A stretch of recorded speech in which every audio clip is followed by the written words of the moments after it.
अस्सलाम वालेकुम स्टूडेंट्स। आज जो हमने प्रैक्टिकल करना है, time period of simple pendulum is directly proportional to square root of length of simple pendulum.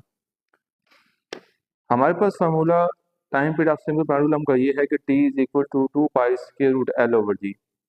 अब यहाँ पर अगर हम देखें तो हमारे पास 2 पाई की वैल्यू कांस्टेंट है।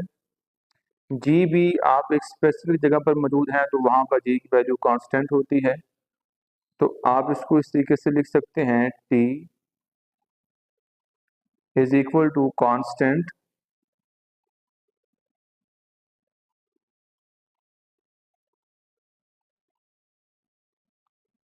Square root L.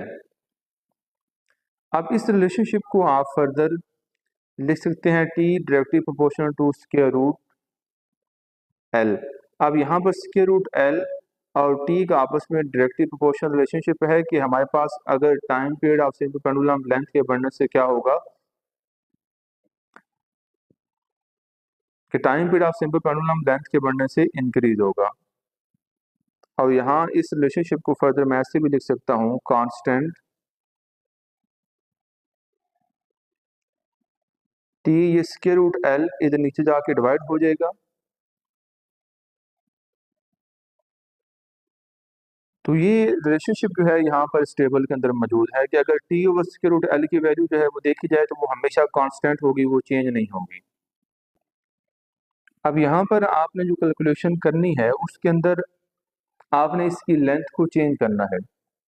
जब आप इसकी लेंथ को चेंज करेंगे तो उससे आपका time period of simple pendulum change होगा। लेकिन हमने लेंथ को मेजर कहाँ से करना है? सबसे पहले ये जो मेटालिक की बोब है इसके अंदर हुक जो है, इसको हुक कहते हैं, इसका जो डिस्टेंस है वो भी इसमें शामिल होगा। इस थ्रेड की लेंथ जो है वो इसमें शामिल होगी। और इसके अलावा जो आपका ये मेटालिक बोब है इसका आप डायमीटर लेंगे और इसको 2 पे डिवाइड करके रेडियस को निकालेंगे, क्योंकि सेंटर से लेकर आप सरफेस की क्योंकि सेंटर से लेकर सरफेस तक का जो फासला होता है वो रेडियस कहलाता है। तो बेसिकली आप जो है इस थ्रेड का जो लेंथ है वो आप इस कार की यहाँ से लेकर इस मेटालिक बोब के सेंटर तक मेजर करेंगे। तो सेंटर तक तो हम डायरेक्ट जा नहीं सकते, फिर हमें उसके लिए इसका डायमीटर मालूम होना चाहिए। जब डायमीटर मालूम होगा तो उसको हम 2 पे डिवाइड करके इसके रेडियस को कैलकुलेट कर सकते हैं। उसके लिए हम क्या करते हैं, वर्नियर कैलिपर को यूज करते हैं। With the help of vernier caliper आप वैल्यू ऑफ डायमीटर जो है आप मेटालिक बोब इसको कैलकुलेट करेंगे।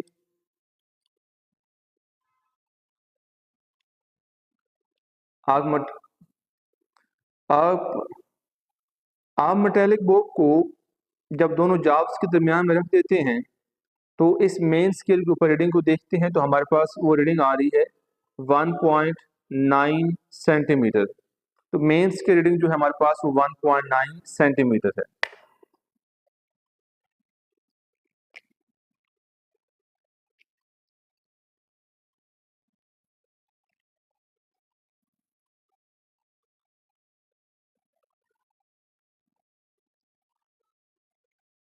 अब हमने देखना है कि हमारे पास इस वर्नियर स्केल की कौन सी लाइन मेन स्केल की लाइन के साथ कोइंसाइड हो रही है।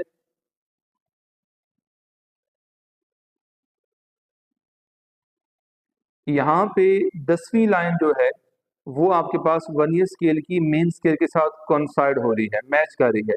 तो आप इस 10 को इसके लीस्ट काउंट के साथ मल्टीप्लाई करेंगे।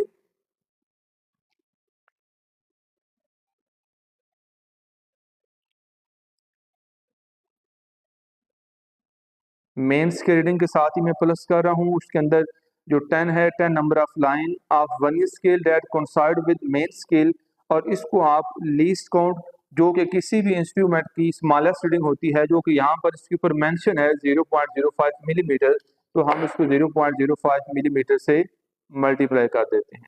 तो हमारे पास जो आंसर आता है वो आपके पास इस मेटालिक बोब का डायमीटर आ जाएगा।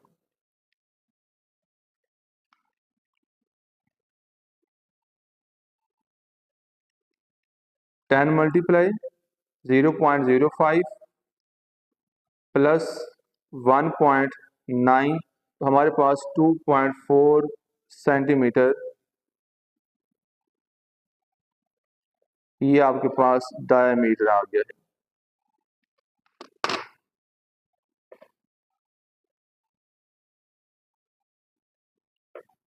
अब हमने रेडियस को फाइंड आउट करना है। तो रेडियस को निकालने के लिए आप डायमीटर को 2 पे डिवाइड करते हैं। हमारे पास डायमीटर 2.4 सेंटीमीटर है, 2 पे जब डिवाइड करेंगे तो आपका आंसर 1.2 सेंटीमीटर आ जाएगा। आप इसकी टेबल को जिसमें हमने अपनी ऑब्जर्वेशन को लिखना है उसमें देख सकते हैं कि लेंथ ऑफ द थ्रेड यानी इस धागे की जो लंबाई है वो शामिल होगी, प्लस हुक, इस हुक की लंबाई वो शामिल होगी, वो इसकी लेंथ शामिल होगी, प्लस रेडियस, इसका रेडियस शामिल होगा। ये हमारे पास इसके अंदर लाजमी होगा। फिर आपने बाकी प्रोसीजर पहले प्रैक्टिकल्स में जैसे हम करते आए हैं कि आप 10 वाइब्रेशन के लिए कैलकुलेशन करते हैं, आप 10 वाइब्रेशन के लिए कैलकुलेशन करेंगे और देखेंगे कि हमारे पास लेंथ के चेंज करने से time period of simple pendulum पे क्या इफेक्ट होता है।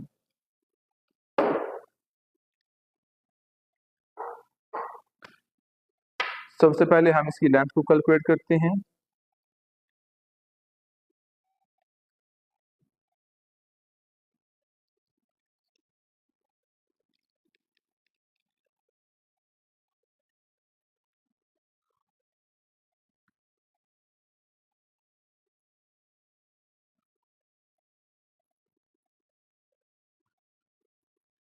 आप थ्रेड के साथ से हुक के साथ से शुरू करेंगे और जहां पे आपका आप हुक के साथ से शुरू करेंगे, जहां पे आपका ये थ्रेड शुरू हो रहा है, धागा शुरू हो रहा है, यहाँ तक आप लेके जाएंगे जो कि यहाँ पर 41 सेंटीमीटर बनती है। तो हम यहाँ पर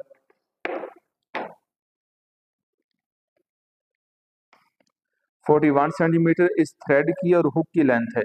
इसके अंदर आप 1.2 को ऐड करेंगे, 41 प्लस 1.2 तो आपका 42.2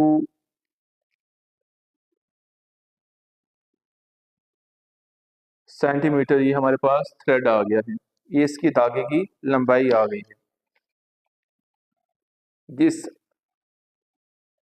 तो ये आपके पास धागे की लंबाई, हुक की लंबाई और इसके रेडियस को इसमें शामिल करके जो टोटल लेंथ है हमारे पास 42.2 सेंटीमीटर मेजर की गई है। क्योंकि हमारे पास जो इसकी लेंथ कैलकुलेट की जाती है वो बेसिकली इस मेटालिक बोर्ड के सेंटर से लेकर इस रबड़ कार के साथ जहाँ से धागा स्टार्ट हो रहा है यहाँ तक आप उसको मेजर करते हैं।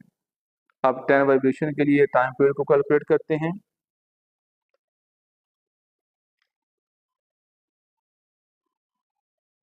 वन, टू, थ्री, 4, 5, 6, 7, 8, 9, 10 हमारे पास 13 सेकंड जो है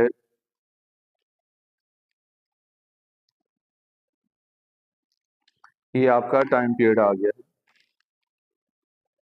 अगेन एस के बटन को प्रेस करेंगे, 0 पे चला गया। तो अब दोबारा हम स्टॉप वॉच की हेल्प से time period of simple pendulum for 10 vibration calculate करते हैं जी। 1, 2, 3, 4, 5, 6, 7, 8, 9, 10 हमारे पास अगेन 13 टाइम पीरियड आया है। तो यहाँ पे हम 13 T2 की जगह मेंशन करते हैं, इसका मीन लेते हैं, वो भी 13 आ गया। इसको 10 पे डिवाइड करके आप 1 वाइब्रेशन का टाइम पीरियड निकालें, वो भी 1.3 आ गया है। अब यहाँ पे हम लेंथ को चेंज करते हैं।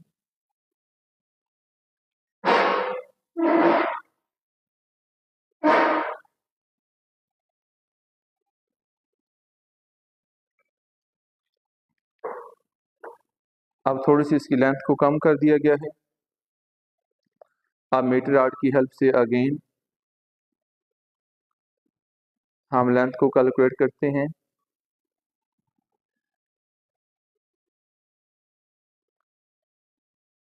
जो कि इस वक्त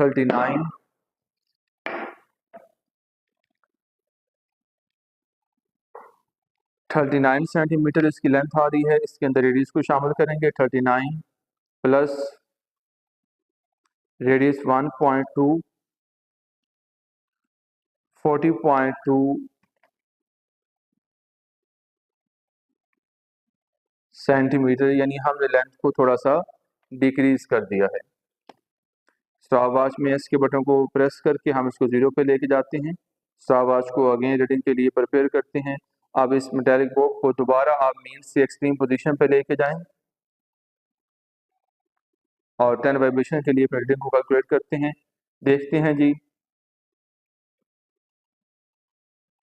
1 2 3 4 5 6 7 8 9 10।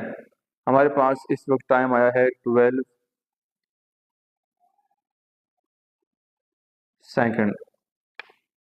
अगेन स्टॉपवॉच को 0 पे लेके जाते हैं, उसके लिए एस को प्रेस करते हैं।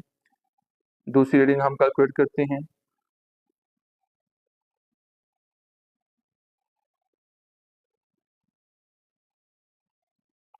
1 2 3 4 5 6 7 8 9 10। अगेन हमारे पास 12 सेकंड टाइम आया है। अगेन हमारे पास 12 सेकंड टाइम आया है। इसका मीन लेते हैं 12 + 12, उसको फिर 2 पर डिवाइड करते हैं तो हमारे पास 12 सेंटीमीटर, तो हमारे पास 12 सेकंड ही टाइम आता है। इसको अब डिवाइड करेंगे 10 पे, एक वाइब्रेशन का टाइम पीरियड जो है वो 1.2 सेकंड आ रहा है। अब अगेन आप लेंथ को चेंज करें।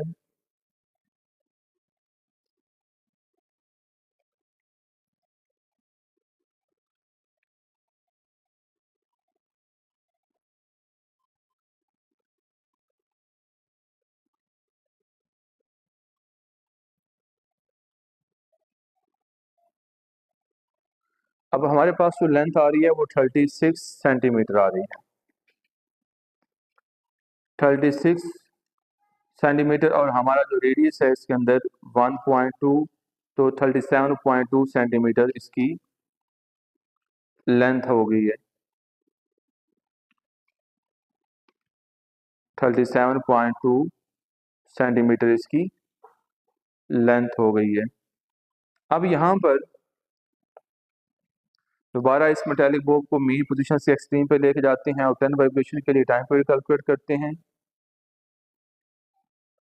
1 2 3 4 5 6 7 8 9 10। तो हमारे पास इसका टाइम पीरियड 12 ही आ रहा है,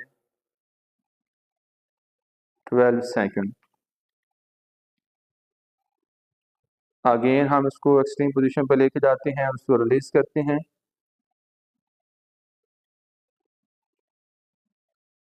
1 2 3 4 5 6 7 8 9 10। अगेन हमारे पास जो टाइम है वो 12 आ गया है, 12 सेकंड।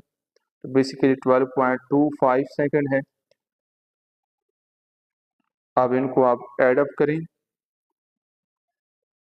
पहला टाइम भी जो 12 पॉइंट आपका 88 सेकंड था,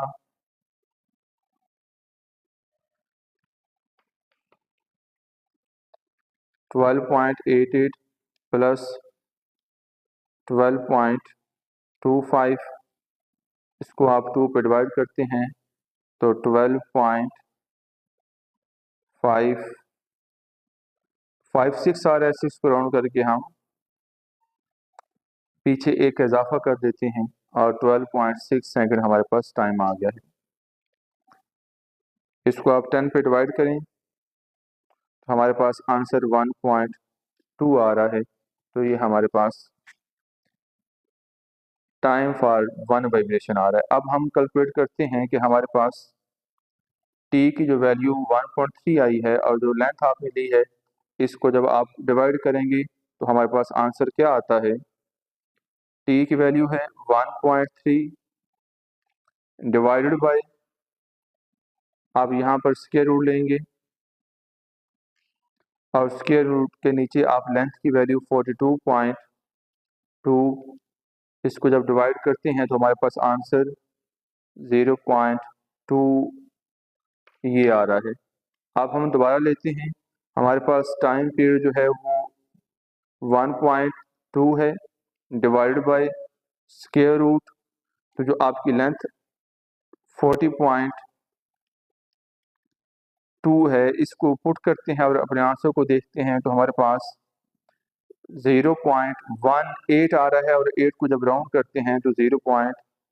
आपका 2 आ गया। इस तरीके से यहाँ भी 0.2 आ गया है। अब यहाँ पे आप एक चीज़ देख सकते हैं कि जो मैंने यहाँ पर ऊपर ही आपको एक चीज़ बताई थी कि T over square root L का आंसर हमेशा कांस्टेंट आएगा, तो यहाँ पे आप देख सकते हैं कि हमारे पास T over square root L का आंसर 0.2 कांस्टेंट आ रहा है। लेकिन यहाँ पे लेंथ के चेंज होने से टाइम पीरियड और है, यहाँ पे लेंथ के चेंज होने से टाइम पीरियड और है। मतलब ये है कि हमारे पास आपका जो लेंथ है जब वो चेंज होता है तो उसकी वजह से आपका जो टाइम पीरियड है उसके ऊपर इफेक्ट पड़ रहा होता है। तो यहाँ पे हम ये कह सकते हैं कि हमारे पास जो सिंपल पेंडुलम है उसका टाइम पीरियड लेंथ के चेंज होने से चेंज होता है। तो मैं उम्मीद करता हूँ आपको प्रैक्टिकल की समझ आ गई होगी। इंशाल्लाह नेक्स्ट वीडियो में मिलते हैं, तब तक के लिए अल्लाह हाफिज़।